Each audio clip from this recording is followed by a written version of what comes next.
I'm sure many of you have seen this car, this iCar V23, and thought to yourself, oh, it looks like something familiar, doesn't it?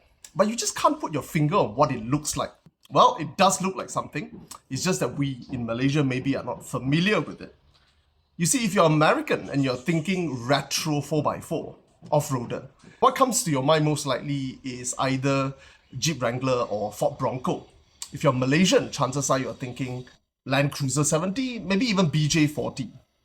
And definitely Defender, the Land Rover Defender, the old Defender. But if you grew up in China, then this, on the other hand, would look like something very familiar. It looks like the BJ212. This BJ212 has nothing to do with Toyota. The B in Toyota stands for diesel, F stands for petrol. That's why the diesel version is called BJ40. The petrol version is called FJ40. But the BJ212 here, this stands for Beijing Jeep. Now remember this name, BJ212, because it's extremely important to understand the story I'm about to tell you. You see, there's a lot of confusion over the name BJ212, or 212 specifically, mostly due to the fact that it's kept producing in China for almost 50 years, from the 60s up until the 2000s, but partially also because it changed hands so many times and has been revived recently by different company, causing a lot of confusion as to who actually can use this name, 212. Now, to be honest, it wouldn't have been an issue until something very funny happened recently. Have a look. Yeah, so when the car fell and its A pillar completely collapsed, BAIC, which is Beijing Automotive Industry Corporation, had to come out and make a statement essentially saying, looks like me, sounds like me, but not me. So let me very quickly in this video attempt to explain to you where the 212 comes from and why there is a confusion over its name. So the 212 started its life in the 60s. Now, it was not the first model made, but before it there was a 210, then there was a 211.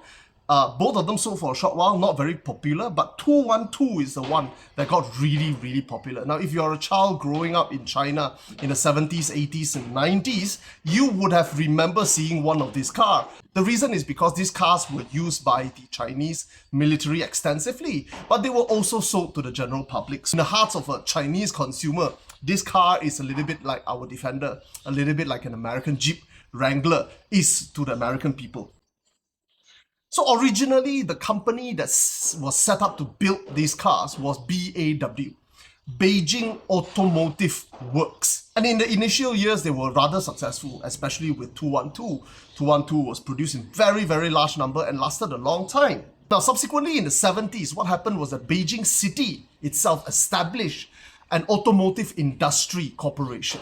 And this industry would be known eventually as Beijing Automotive Industry Corporation, BAIC.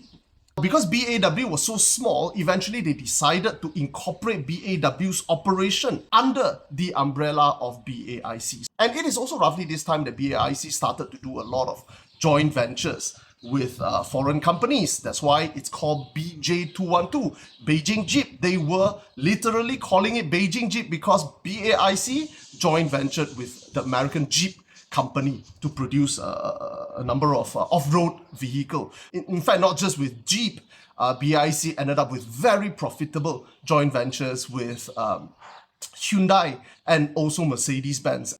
Now, fast forward to late 2000s, about 15 years ago, BAIC decided to concentrate their business on focusing on joint venture car manufacturing, which are much more profitable. Now, in hindsight, in 2025, looking back, this might not have been a good decision, but whatever it is, at that time, it was a very good decision. So BAIC decided to concentrate on joint ventures. They decided to offload some of this not so money-making. In fact, BAW making the BJ212 was actually a money-losing venture. So they decided to offload this company to private owners, selling off BAW sometime in 2015. Perhaps the leadership of BAIC didn't see what BAW saw at that time, because very shortly after this split, and with the inclusion of a third-party investor, BAW started spinning off the 212 name as a separate name itself, not just a model, but a complete new brand of cars. And a lot of people in China were confused whether this 212 is now made by BAIC or BAW. For a Western audience, BAW and BAIC cannot be more different, isn't it? It's quite clear. The funny thing is, in Chinese, BAW's full name, Beijing Automotive Works something something, Beijing 汽车制造厂, something like that. And if you were to do an acronym for it, a natural way to do it is to call it 北汽. The funny thing is, 北汽 is part of the full name of BAIC.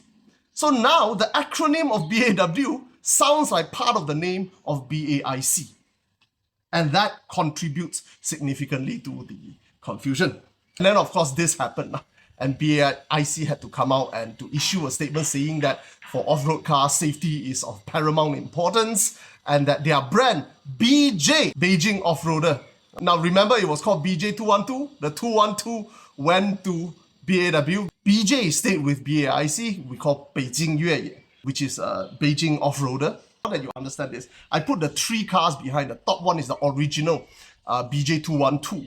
And the bottom one of it is the iCar V23, and the other one is the modern 212 made by BAW. I'm sure you would have agreed that there is a newfound respect for Chery's design or reinterpretation of the 212, because comparing these two, I would have to say that Chery's modern reinterpretation is yards ahead in terms of design.